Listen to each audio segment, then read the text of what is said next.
Hi guys, and welcome to another episode of One Pod Life. This week I'm talking to a young lad called Benjamin David. Now he plays mainly on the MENA Tour. He's also played in the PGT Asian Tour. He's been on the Asian Development Tour, and now he's also playing a few rounds and tournaments on the Challenge Tour. We talk about his rise to the top where he is today, how he chose to go and play over in the MENA Tour, and then obviously go over to the Asia Tours as well, and the reasoning behind that. And we also talk about his recent signing with a sports management team called OCM. So without further ado, please welcome Benjamin David.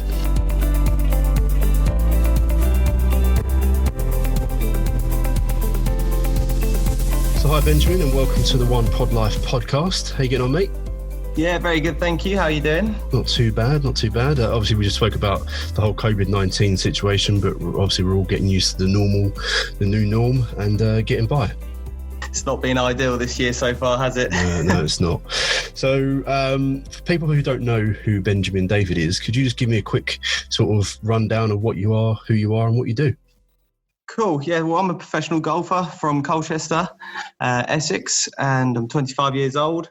I played as an amateur started golf when I was 10 years old, and just played it pretty much every single day, which is absolutely awesome. Really enjoyed it. Got into it through my dad. Took me to the driving range. Just fell in love with the game, and then started taking up competitions. Played for my county, Essex, all through the ages from under 14s to men's. Managed to get into the South of England regional squad, playing all the elite amateur events.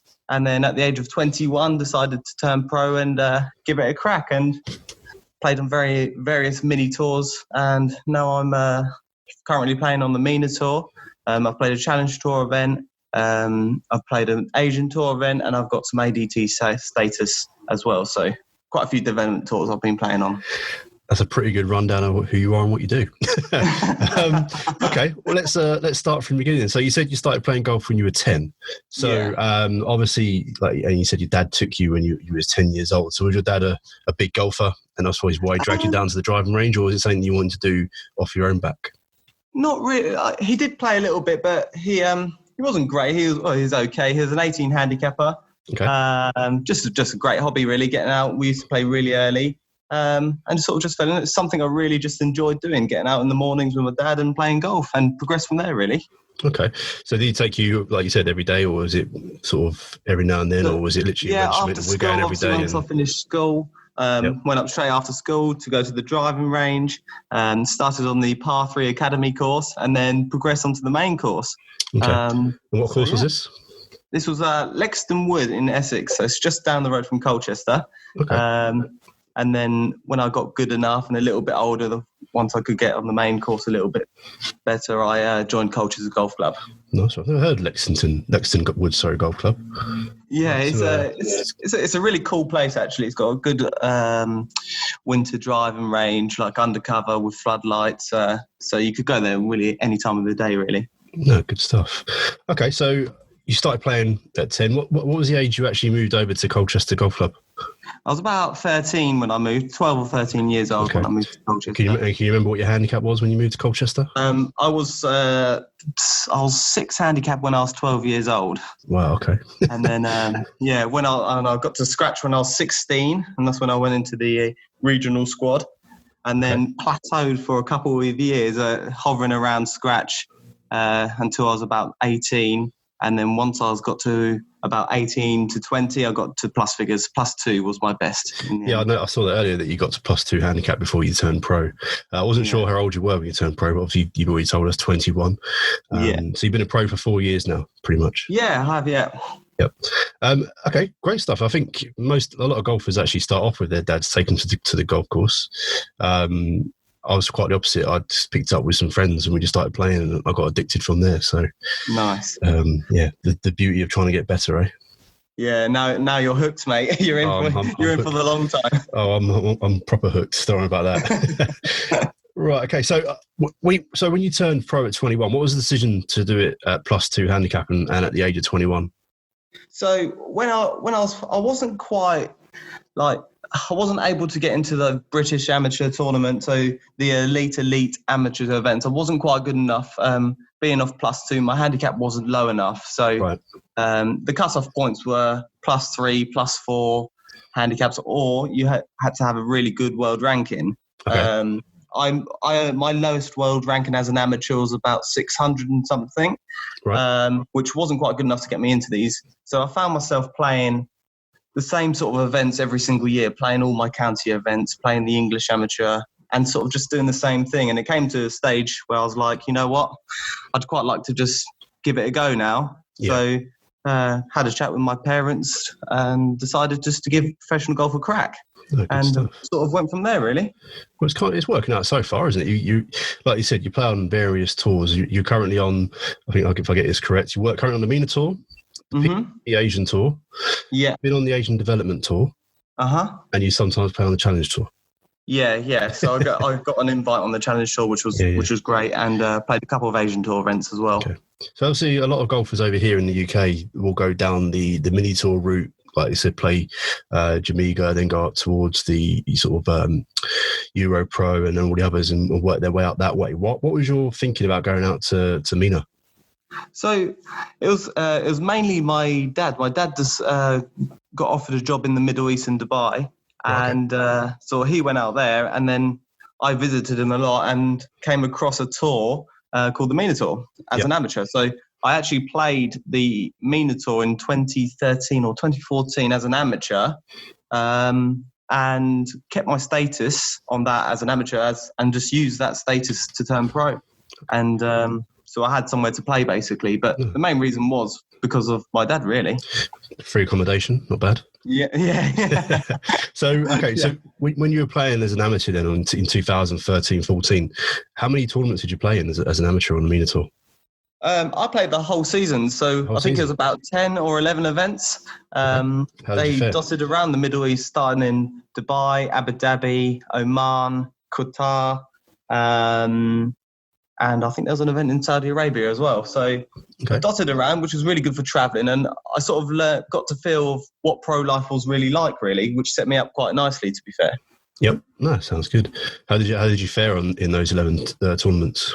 I struggled the first year playing as an amateur. It was tough. It was a bit of an eye-opener, sort of seeing what I had to do to what I had to do to my game to sort of up it to get onto a level that I could really compete. So the first year wasn't great at all, to be fair. But once I understood what it was all about and realised what I had to go and do, it was okay. I finished second. I was saying second in the order of merit as an amateur on my second year's doing it, and then decided to turn pro. No, good.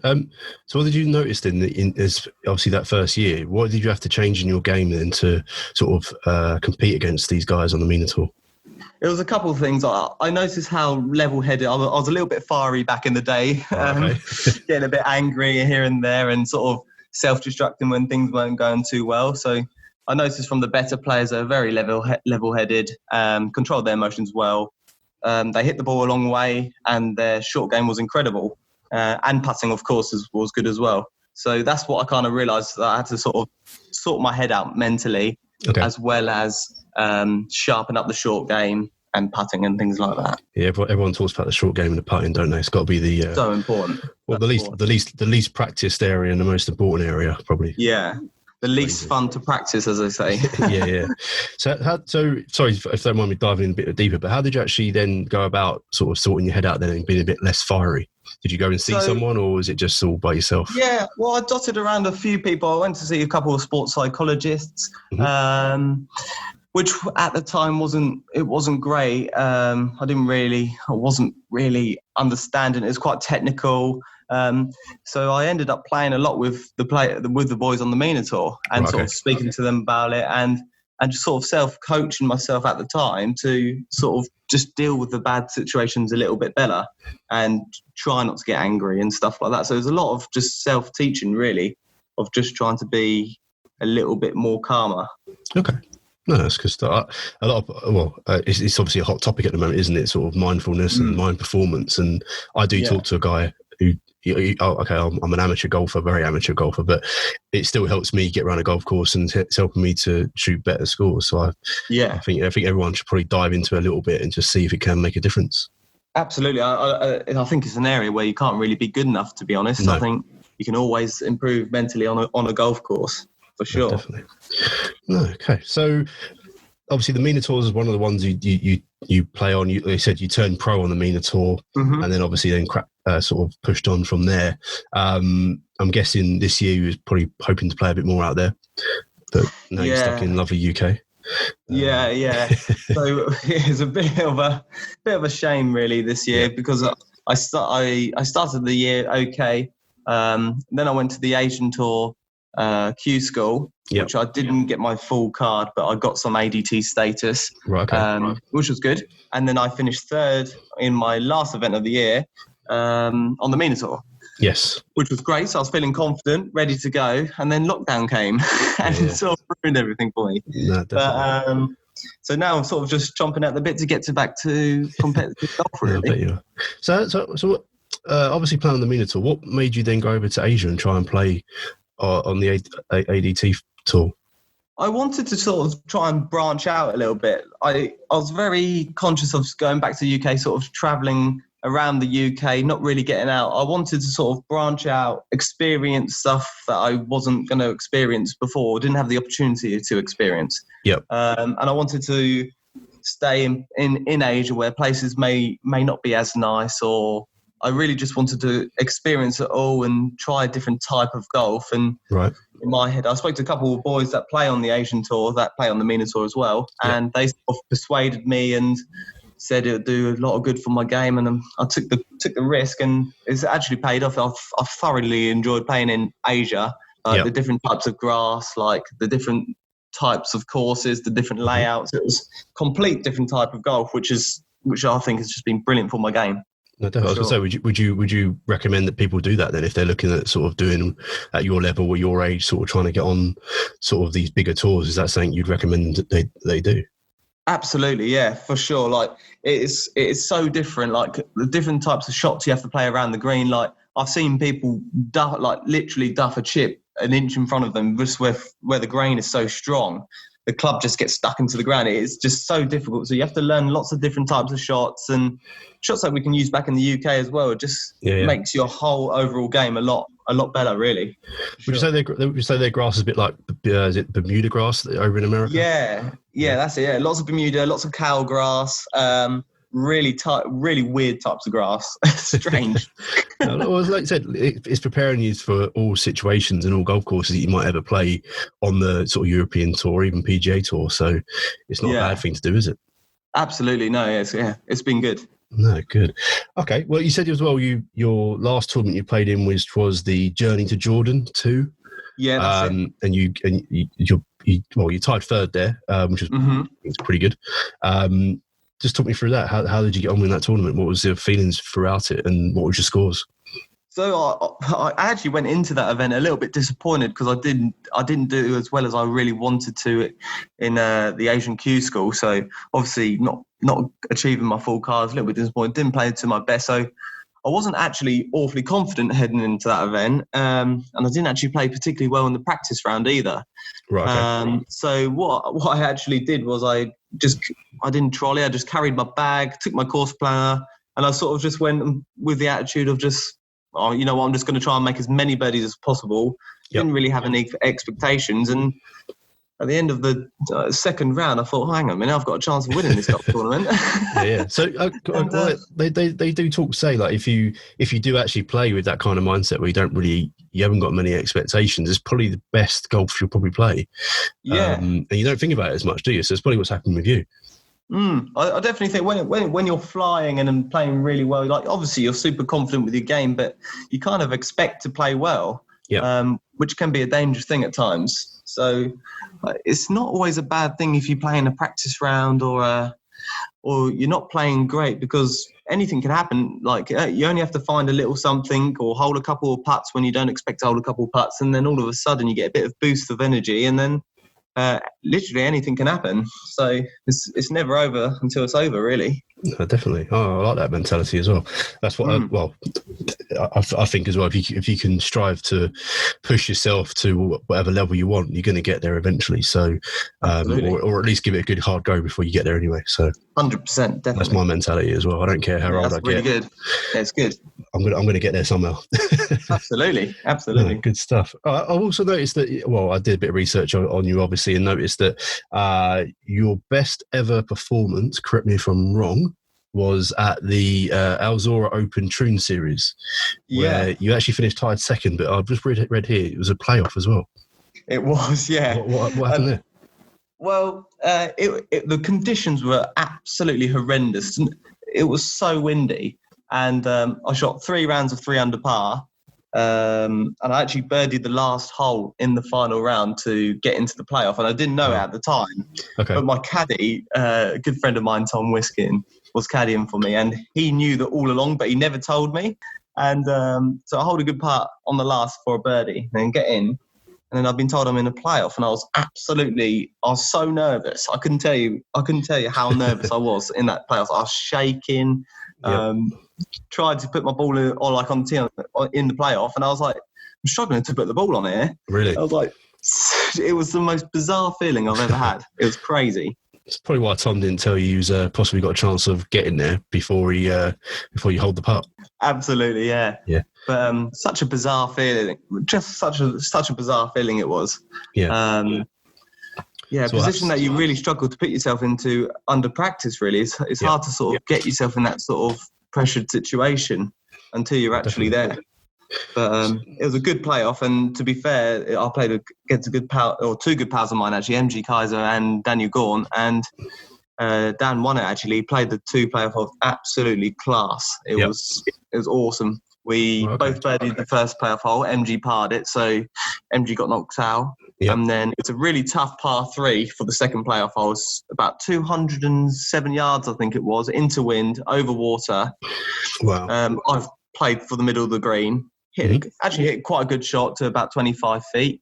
Dan Gorn took it straight at the flag, just past the hole to about 15, 20 feet. Right, okay. I hit mine, lagged it up, tapped it in, and Dan Gorn binned it for a birdie. So you're probably thinking, I'm in a pretty good position here, and then all of a sudden he pulls that out of the bag and he wins it. Oh, well, mate. At the time, like, I was so happy because I earned more money than I've ever earned before in that event. I knew I'd guaranteed my card for the next year. So all these things were going through my head. I was like, this is absolutely brilliant. I've got nothing to lose here. No, definitely. But as time's moved on, it's become more and more frustrating on how close I could have been to winning a golf tournament. I bet. So the elusive win's still not quite there, but you'll get one, mate. Don't worry. Yeah, it's good. I've had a couple of like small qualifying event wins, but not quite yet a proper win, say. No, it will come. It will come. Well, you're moving forward with your golf, and obviously you're striving through, and you've now just joined up with the OCM Sport Management Company. Yeah.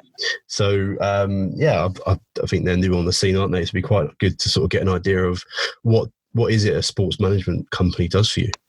So this is the first time I've ever been involved with any sort of management whatsoever.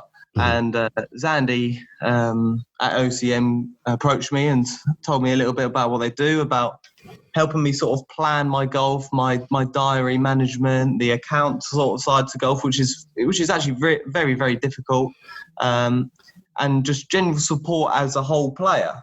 Sponsorships, help them find some sponsorships, clothing brands, stuff like that. So again, it was a sort of situation where I was like, I get to this point and I need the sort of help. I need the sponsorship and I need the help.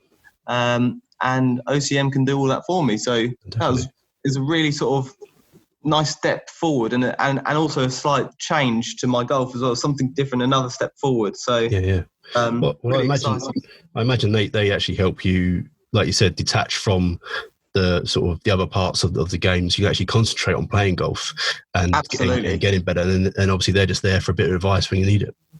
Absolutely, yeah. And to be fair, they've been absolutely brilliant, and it's been an absolute pleasure working with Zandy and OCM so far. Good stuff. Any good deals come through yet? Sponsorship deals? Not quite yet. We first started going. To be fair, we've only been going a month, so and also this COVID-19, this sort of time of the year is very tough for stuff like that. But I'm sure it'll come through strong. No, good stuff. All right, mate. Thanks for that. I think it's good insight into who you are, what you do, and like I said, all the tours that you played. And I think definitely, obviously, one recommendation from this podcast so far is go and play different tournaments, different types of courses, grasses, so you are prepared for when you play in any tournament, basically across the world. Absolutely, yeah, for sure. Yeah, absolutely. Good stuff. Right, I've got a couple of quick questions I want to talk to you about, and then we'll move on to what you think is the top 3 tips for any aspiring professional golfer to do. Sure. So first one is, I've been asking this to quite a few people recently. If you could pick a dream 4-ball, what would it be? So you plus 3 others. Tiger Woods. Yep. He's on Henrik everyone's Stenson. list. Good one. And does he have to be a golfer, or can he be anyone? It can be anyone you want. In that case, I'll take Henrik Stenson out of that. Oh, okay. Tiger Woods, Lewis Hamilton. Okay. And Colin Montgomery. Okay. That's not a bad look. Why Lewis Hamilton? Little hero? I love Lewis Hamilton. Big fan of F1. That's Essex boy as well, isn't he? So. Yeah, and I just like seeing him I love seeing him win all the time. Good stuff. I actually quite like Lewis as well, so I'm with you on that one. Okay, so of all the golf courses you've played, MENA, Asia, Challenge Tour, that type of stuff, what is your favourite golf course? My favourite golf course would probably be the Majlis course at the Emirates Golf Club in Dubai. Okay. For sure, yeah. The reason being?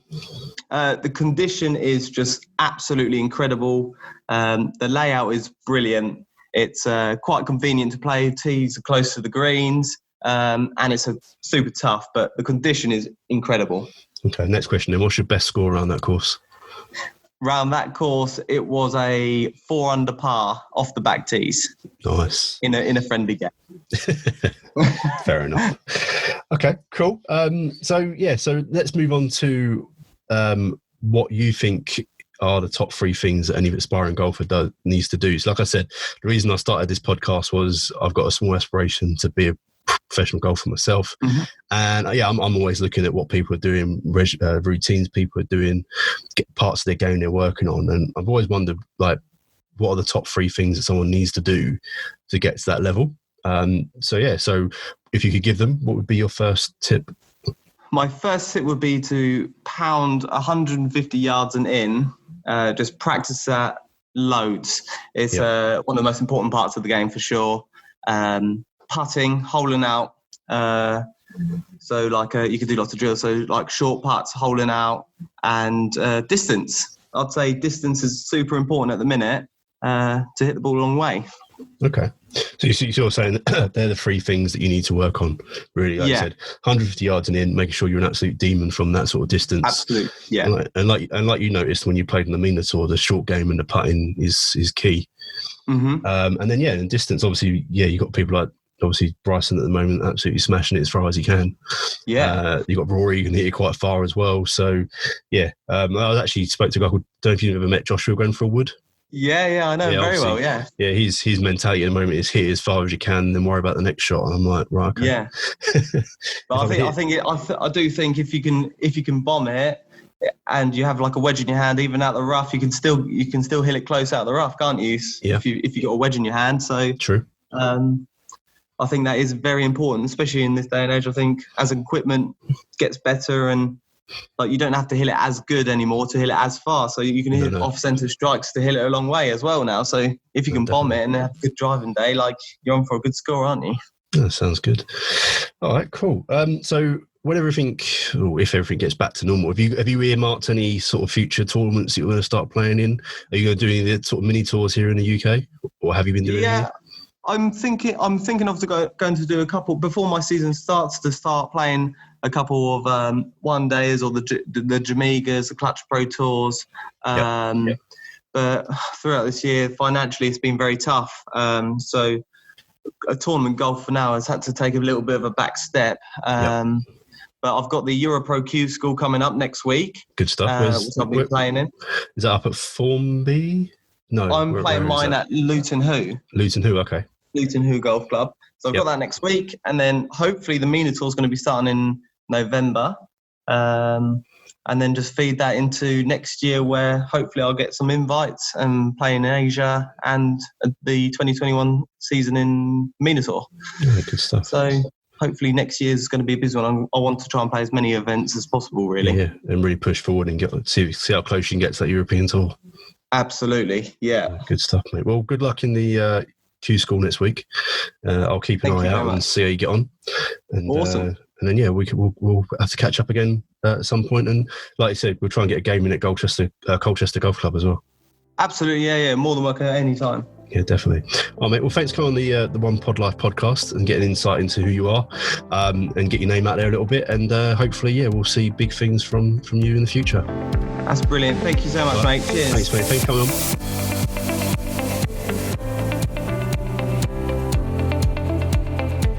So that was Benjamin David. Great little chat there with him. Really bubbly guy. He's going to go really far. I really like his attitude. And I really like the way he decided to get over to the MENA Tour and, like I said, push over to the Asia Tour as well and just get some different experiences on different types of grass. Now, I wish him luck in the upcoming Euro Pro Q School. So good luck, Ben, and hope you see your name at the top of the leaderboard at the end. If you want to follow Ben on Instagram, you can do by going to see Ben David Golf 4 and give him a little follow. You can also follow me on Instagram as well, One Putt Life. And don't forget to hit that subscribe button on any platform that you're listening to so you don't miss any upcoming episodes that I've got coming out. So thank you guys again for listening to the One Pod Life podcast, and I'll speak to you again soon.